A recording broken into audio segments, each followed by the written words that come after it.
राम राम सा।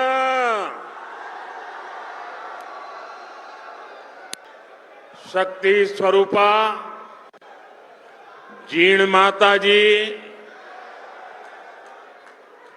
सालासर बालाजी महाराज, बाबा खाटू श्याम जी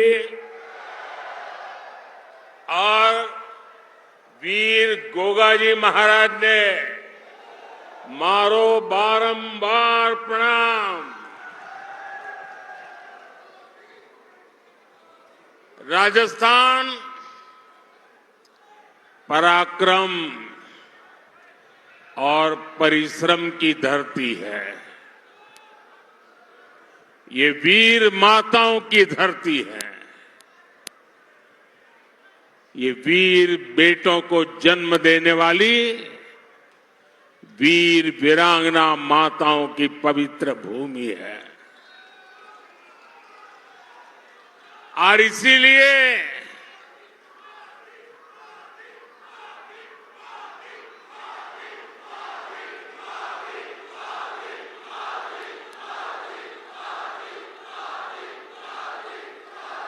इसीलिए राजस्थान जो ठान लेता है वो पत्थर की लकीर बन जाता है।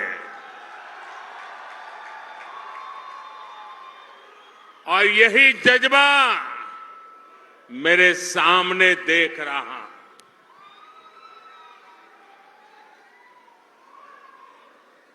गर्मी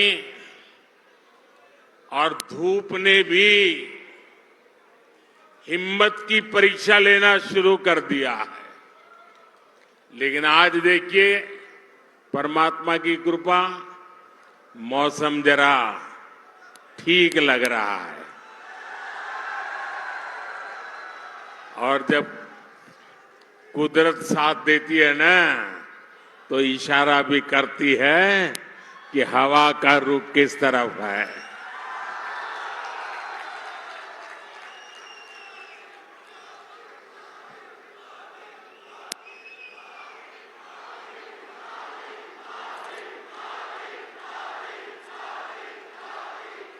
साथियों, राजस्थान का किसान, मेरे राजस्थान का नौजवान और आप सब माताएं बहनें इतनी बड़ी संख्या में दूर दूर से हमें अपना आशीर्वाद देने आए हैं। और पूरा राजस्थान कह रहा है, फिर एक बार, फिर एक बार, फिर एक बार। और आज चूरू ने ये बता दिया है कि 4 जून 4 जून 4 जून। और जब मैं चूरू आया हूं तो दिल्ली से नरेंद्र देवेंद्र के लिए आशीर्वाद मांगने आया है। और जब नरेंद्र देवेंद्र के लिए आशीर्वाद मांगता है तो आप लोग छप्पर फाड़ करके दे देते हैं।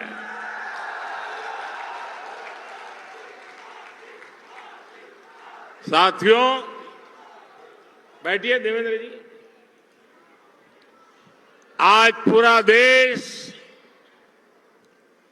विकसित भारत होने के संकल्प पर काम कर रहा है। और इसमें राजस्थान की बहुत बड़ी भूमिका है। जब राजस्थान विकसित होगा तो भारत भी विकसित होगा। बीते 10 साल में मोदी ने देश में जो काम किए हैं, उन्होंने विकसित भारत की नींव तैयार कर दी है। आज पूरी दुनिया हैरान है कि भारत इतनी तेजी से कैसे विकास कर रहा है। दुनिया को पता नहीं है कि भारत की इस मिट्टी की बात ही कुछ और है। हम जो ठान लेते हैं वो पूरा करके दिखाते हैं। पिछले 10 साल में आपने देश को बदलते देखा है। आप याद करिए, 10 साल पहले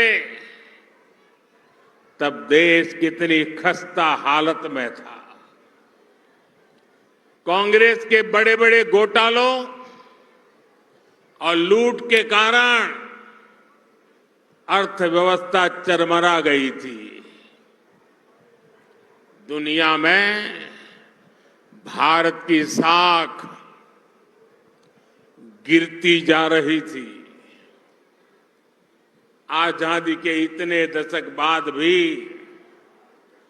देश के लोग जीवन की छोटी छोटी जरूरतों के लिए जूझ रहे थे। करोड़ों गरीबों के सर पर छत नहीं थी। करोड़ों लोगों को पीने का पानी उपलब्ध नहीं था। हमारे गांव अंधेरे में डूबे थे। वहां बिजली भी नहीं पहुंची थी और लाखों करोड़ की लूट से सरकारी खजाना खाली ही रहता था।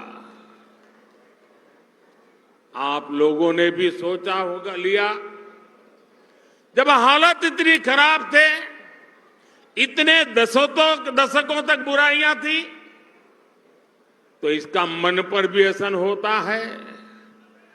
और आप सब देशवासियों ने मान लिया था कुछ बदल नहीं सकता, अब देश का कुछ हो ही नहीं सकता। हर कोई निराशा में डूबा हुआ था। इसी हताशा निराशा में 2014 में आपने गरीब के इस बेटे को अपनी सेवा का मौका दिया।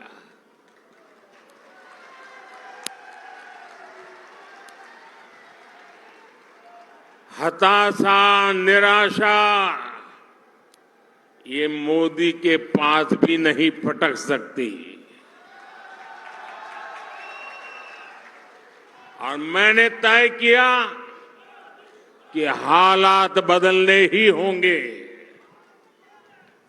और मेरे लिए तो मेरा भारत मेरा परिवार है।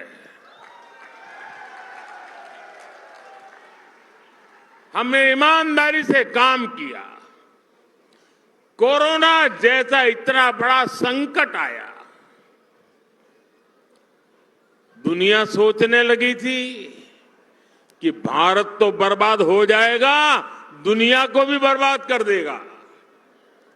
लेकिन इसी संकट में हम भारतीयों ने अपने देश को दुनिया की 5वीं सबसे बड़ी अर्थव्यवस्था बना दिया।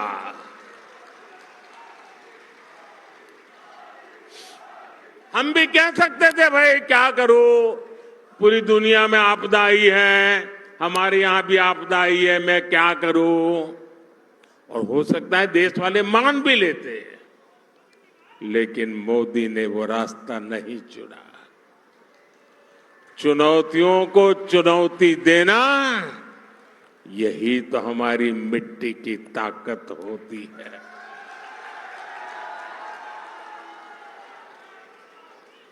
और हमारे राजस्थान में तो कहते हैं, अपनी करनी पार उतरनी। हमने परिश्रम किया और परिणाम ला करके दिखा दिया।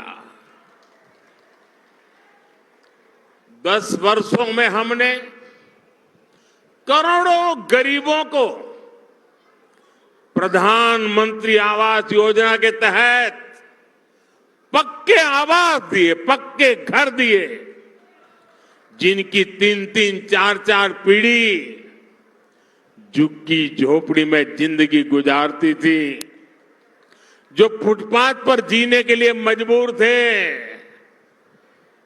ऐसे करोड़ों लोगों को पक्के घर दिए। और मुझे खुशी इस बात की है कि हमने जो पक्के घर दिए ना, उसमें अधिकतर पक्के घर मेरी माताओं, बहनों, बेटियों के नाम पर है। वरना हम तो जानते हैं हमारी समाज रचना ऐसी रही है कि घर होगा तो पुरुष के नाम पर, गाड़ी होगी पुरुष के नाम पर, खेत होगा पुरुष के नाम पर, दुकान होगी पुरुष के नाम पर, सब कुछ पुरुष के नाम पर। मोदी ने तय कर लिया कि सरकार जो घर देगी वो मेरी महिलाओं के नाम पर होगा। आप याद करिए, पहले जब घर बनाने के नाम पर योजनाएं आती थी तब क्या होता था? गरीब को पता भी नहीं चलता था। उसके नाम का पैसा सरकार में बैठे लोग और उनकी पार्टी के लोग खा जाते थे। लेकिन अब पैसा सीधे गरीब के खाते में जा रहा है। अब गरीब को पक्का घर भी मिल रहा है, घर में जरूरत की सुविधाएं भी मिल रही है। साथियों, आज जब हम जल जीवन मिशन योजना लेकर घर घर में पानी का कनेक्शन भी देने का लगातार प्रयास कर रहे हैं। राजस्थान में करीब 50 लाख घरों में पीने का पानी पहुंचाने का कनेक्शन दिया जा चुका है। कांग्रेस सरकार हमारी इस योजना में भी भ्रष्टाचार करने का मौका नहीं छोड़ती थी। अब उन कमियों को भी दूर किया जा रहा है। वहां पीछे सुनाई नहीं देता क्या? सुनाई दे रहा है? अच्छा, ये तो आपका उत्साह है इसलिए।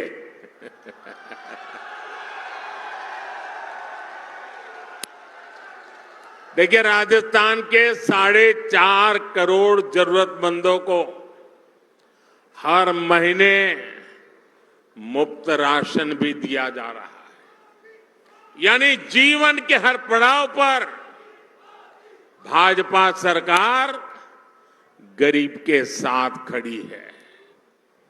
जो काम इतने दशक में नहीं हुए वो हमने 10 साल में करके दिखाए।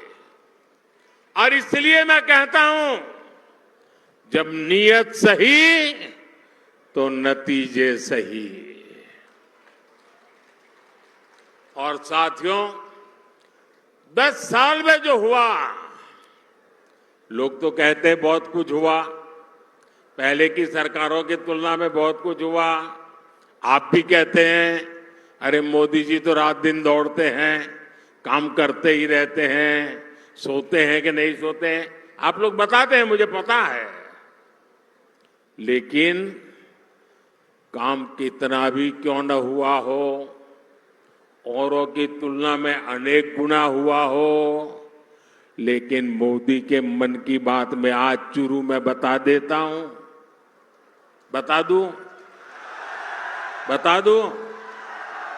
देखिए जो अब तक हुआ है ना, वो तो ट्रेलर है, ट्रेलर।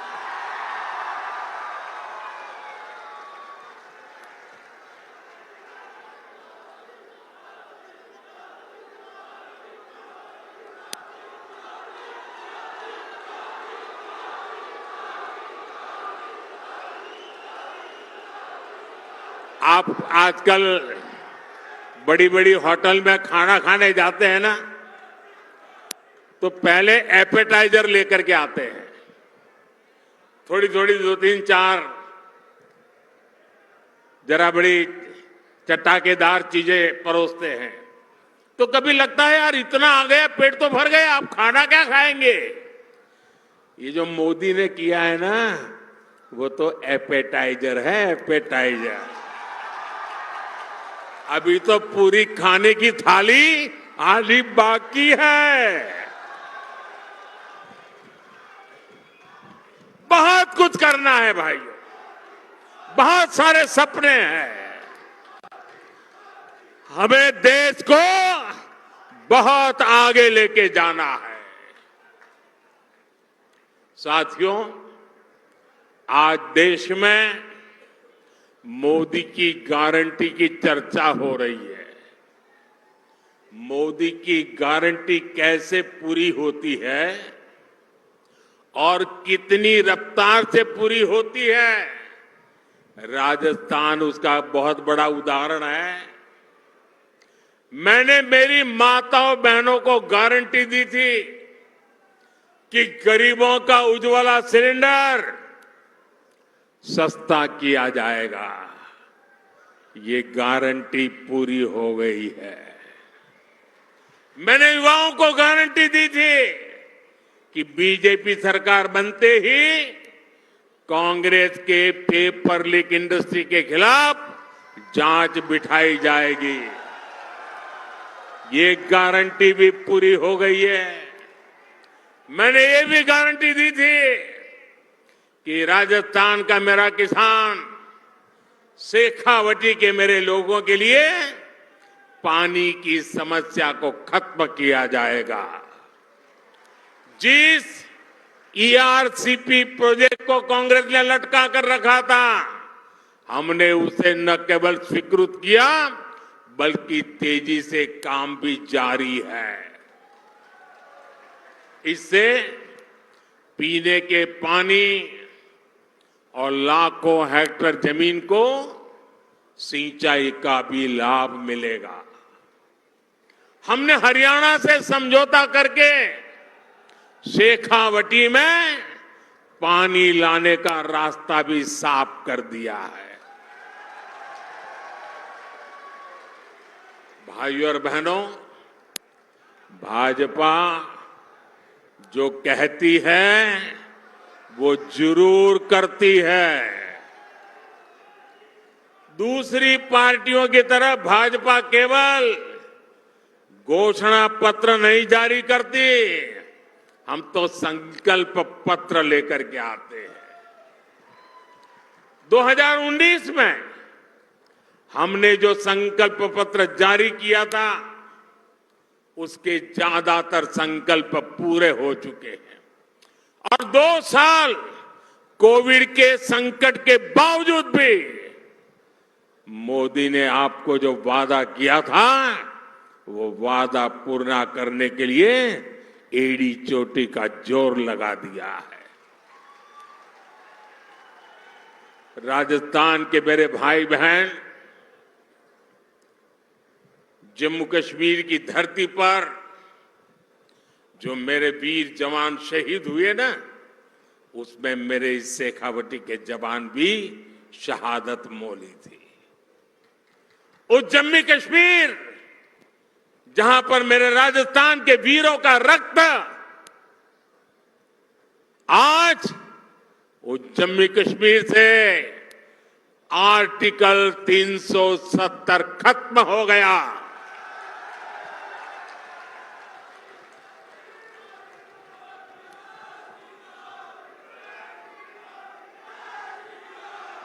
तीन तलाक पर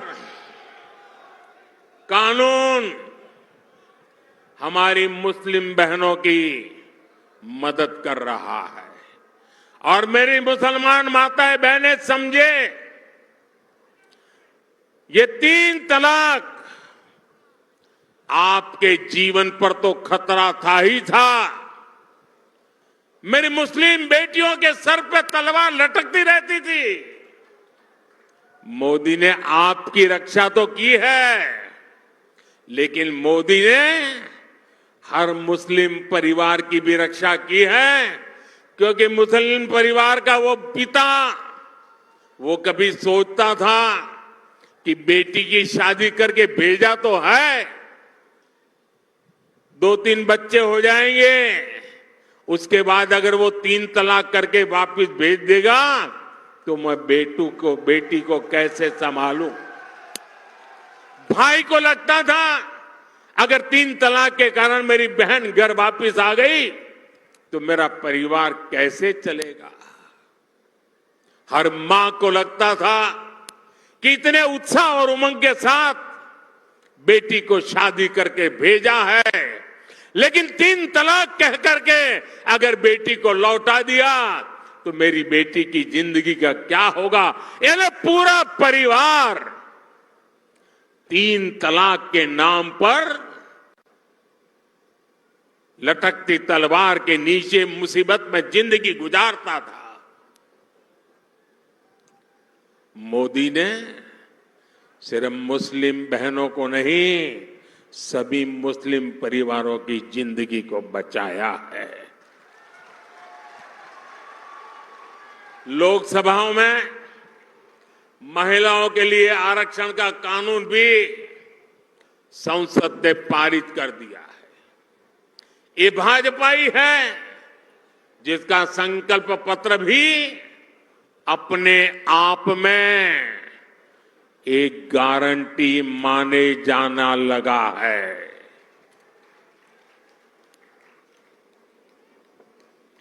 साथियों, आज जब मैं चुरू आया हूं तो कुछ पुरानी यादें भी ताजा हो रही है। इससे पहले मैं जब 26 फरवरी 2019 में चुरू आया था तो उसी समय देश ने बालाकोट में एयर स्ट्राइक की थी। हमने आतंकियों को सबक सिखाया था और तब मैंने जो शब्द कहे थे,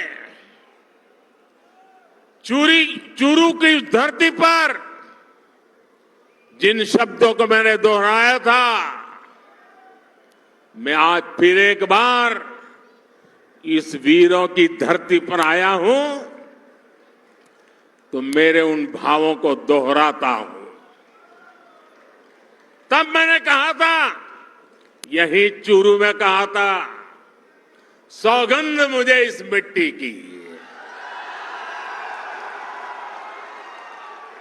सौगंध मुझे इस मिट्टी की, मैं देश नहीं मिटने दूंगा, मैं देश नहीं रुकने दूंगा, मैं देश नहीं झुकने दूंगा। मेरा वचन है भारत मां को,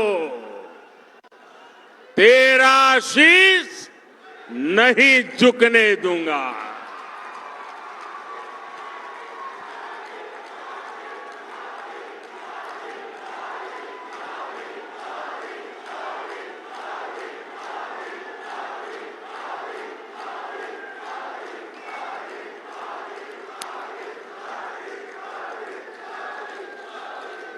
लेकिन साथियों, आपको याद होगा हमारी सेना ने जब सर्जिकल स्ट्राइक और एयर स्ट्राइक की, तब कांग्रेस और उसके साथी क्या भाषा बोल रहे थे। इसी घमंडिया गठबंधन के लोग हमारी सेना से शौर्य के सबूत मांग रहे थे।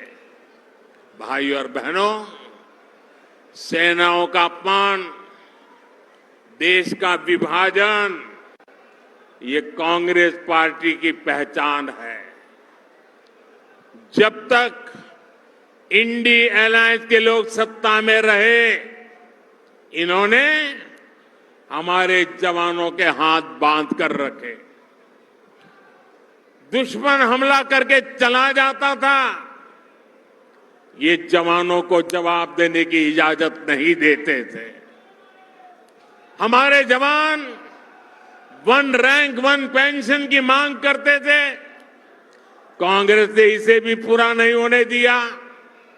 हमारी सरकार बनी तो हमने सैनिकों को 1 रैंक 1 पेंशन का अधिकार भी दिया और सीमा पर पलटवार करने की छूट भी, खुली छूट दे दी। आज दुश्मन को भी पता है, ये मोदी है, ये नया भारत है। ये नया भारत घर में घुसकर मारता है।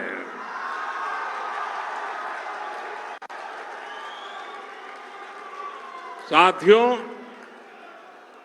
देश हित से भी ज्यादा कांग्रेस ने हमेशा तुष्टीकरण को प्राथमिकता दी है। ये लोग तुष्टीकरण के लिए किस हद तक जा सकते हैं, ये देश ने देखा है। ये वो लोग हैं जिन्होंने कोर्ट में जाकर कहा था कि प्रभु श्री राम तो काल्पनिक है। अभी कुछ महीने पहले ही अयोध्या में भव्य राम मंदिर का सपना पूरा हुआ।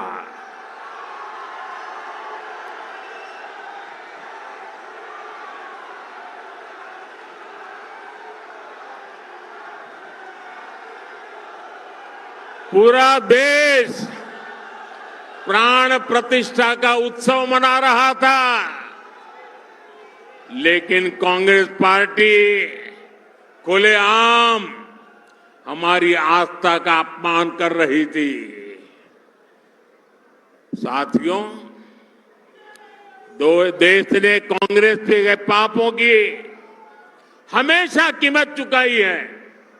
और अभी तो एक मुझे पत्रकार बता रहे थे कि कांग्रेस पार्टी ने एक एडवाइजरी निकाली है और एडवाइजरी भी इतनी डरे डरे निकाली है।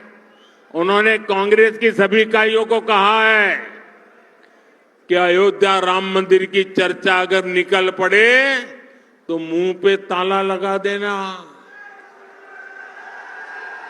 कुछ बोलना ही मत। उनको लगने लगा है कि अगर राम का नाम लिया तो पता नहीं कब राम राम हो जाए। ये हाल हो गया उनका, एडवाइजरी निकालनी पड़ रही है।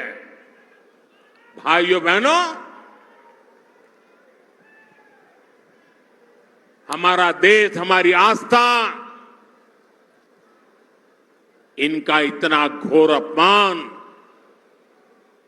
ये देश सह नहीं सकता है। लेकिन भाइयों बहनों, अब जब इन परिवारवादी भ्रष्टाचारियों की लूट का हिसाब हो रहा है तो ये सब एक हो गए हैं। मैं कहता हूं, भ्रष्टाचार हटाओ,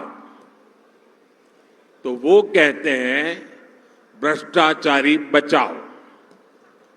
अब मुझे बताइए, भ्रष्टाचार हटना चाहिए कि नहीं हटना चाहिए? देश को भ्रष्टाचार से मुक्त करना चाहिए कि नहीं करना चाहिए? भ्रष्टाचार ने देश को बर्बाद किया है कि नहीं किया है? भ्रष्टाचार ने नौजवानों के सपनों को चूर चूर किया है कि नहीं किया है? क्या अगर मैं भ्रष्टाचार के खिलाफ लड़ाई लड़ता हूं कि सही है कि गलत है? सही है कि गलत है? मैं भ्रष्टाचार के खिलाफ लड़ाई जारी रखूं, आपके आशीर्वाद है, पूरी ताकत से आशीर्वाद मिलेंगे। आपने देखा होगा इस समय घमंडिया गठबंधन के लोग चुनाव की रैलियां नहीं कर रहे हैं, भ्रष्टाचारियों को बचाने की रैली कर रहे हैं। आप मुझे बताइए, कांग्रेस के सांसद के ठिकाने पर छापा पड़ा और वहां से अलमारी में, बक्सों में बंद किए हुए 300 करोड़ रुपए से ज्यादा मिले और टीवी पर देश ने देखा और केवल कांग्रेस के एक सांसद के पास से एक जगह पर से 300 करोड़ का खजाना मिला है। और क्या क्या होगा वो तो अभी खोजना है। 10 साल में अकेले ईडी ने भ्रष्टाचारियों से 1 लाख करोड़ रुपए से ज्यादा की संपत्ति जब्त की है। और मैं आपसे पूछता हूं, ऐसे लोगों पर कार्रवाई होनी चाहिए कि नहीं होनी चाहिए? ऐसे लोगों ने जिंदगी जेल में बितानी चाहिए कि नहीं बितानी चाहिए? मैं इन भ्रष्टाचारी परिवारवादियों से कहना चाहता हूं, कितने भी झूठ फैला लो, ये मोदी डरने वाला नहीं है। साथियों, कांग्रेस और इंडी गठबंधन का सिर्फ अपना हित, यही उनका कार्यक्रम है। इन्हें गरीब, दलित, शोषित, वंचित के कल्याण से, उनके सम्मान से कोई मतलब नहीं है। ये वही लोग हैं जिन्होंने कभी बाबा साहब आम्बेडकर का सम्मान नहीं किया। इसी कांग्रेस ने बाबा साहब को दशकों तक भारत रत्न नहीं मिलने दिया। इन लोगों ने देश में आपातकाल लगाया, संविधान को बंधक बनाया। इस इंडियन अलायंस के लोगों ने कभी पिछड़ा वर्ग आयोग को संवैधानिक दर्जा नहीं दिया। दशकों पुरानी ये मांग मोदी ने पूरी की। भाजपा ने देश को दलित राष्ट्रपति दिए, देश की पहली आदिवासी महिला राष्ट्रपति दी। लेकिन इन्हें चुनाव हरवाने के लिए इंडी गठबंधन वालों ने पूरी ताकत लगा दी। अब 19 अप्रैल को शोषितों, वंचितों के ऐसे विरोधियों के साथ क्या करना है आपको पता है ना? 19 अप्रैल को क्या करना है पता है ना? पता है ना? अपने यहां राजस्थान में कहते हैं, अकलमंद ने इशारो ही गणो। साथियों, चूरू में भाई देवेंद्र झांझड़िया जी, झुंझुनू में शुभकरण चौधरी जी, सीकर में स्वामी सुबेदानंद सरस्वती जी, मैं आज आपके पास उन सब के लिए आशीर्वाद मांगने आया हूं।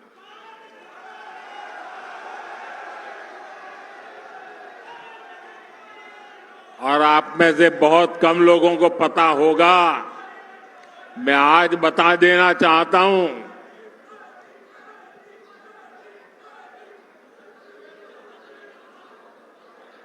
चूरू में जो उम्मीदवार है देवेंद्र और दिल्ली में है नरेंद्र। आप में से बहुत कम लोगों को पता होगा, देवेंद्र के साथ मेरा बहुत पुराना निकट नाता रहा है।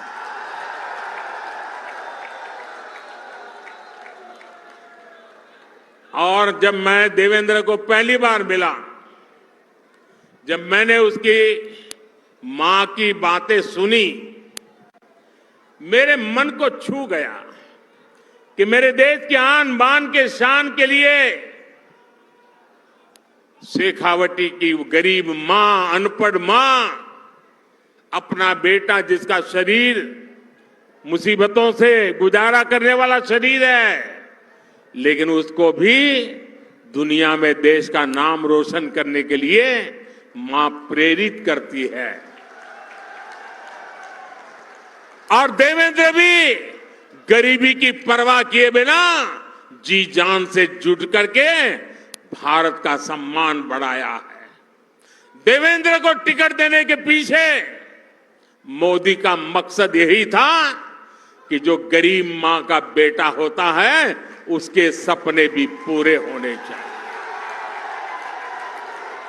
मोदी का देवेंद्र को टिकट देने का मकसद यही था कि मेरे देश के जो खिलाड़ी हैं, पूरे हिंदुस्तान के खेल जगत के बेटे बेटियां हैं, उनको प्रोत्साहन मिले कि आपका खेल का कार्यकाल ये देश कभी भूलने वाला नहीं है और उसका सिंबल ये हमारा देवेंद्र है।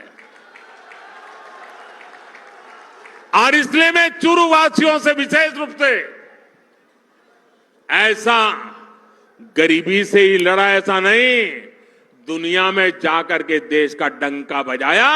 ऐसे मेरे साथी को, चाहे वो चुरू हो, झुंझुनू हो या सीकर हो, आप भारतीय जनता पार्टी को भरपूर आशीर्वाद दीजिए।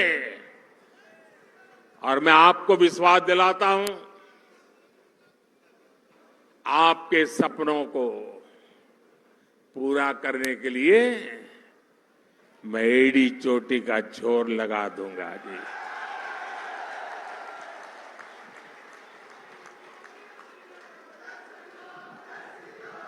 गर्मी कितनी क्यों न हो, मतदान पूरा होगा कि गर्मी के कारण मतदान कम होगा? ऐसा नहीं होगा ना।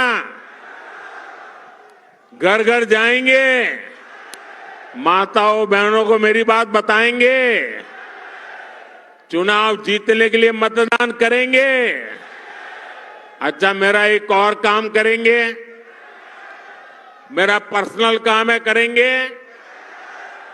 घर घर जाकर कहना कि हमारे मोदी जी चुरू आए थे और मोदी जी ने आपको प्रणाम भेजा है। मेरा प्रणाम पहुंचा देंगे। मैं यहां भाजपा के सभी वरिष्ठ नेताओं को भी सार्वजनिक रूप से प्रार्थना करता हूं। सार्वजनिक रूप से कभी कभी करना पड़ता है।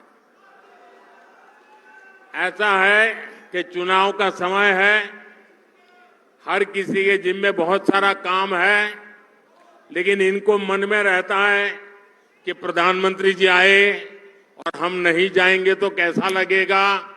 मेरी आप कार्यकर्ताओं से विनती है कि आप बिल्कुल मेरी चिंता छोड़ दीजिए। सभी कार्यक्रमों में वरिष्ठ लोगों को दौड़ने की जरूरत नहीं है। कोई छोटा कार्यकर्ता भी रहेगा तो मोदी भी छोटा है, छोटे के बगल में बैठ जाएगा। आप कृपा करके सभी कार्यक्रमों के लिए मत दौड़िए।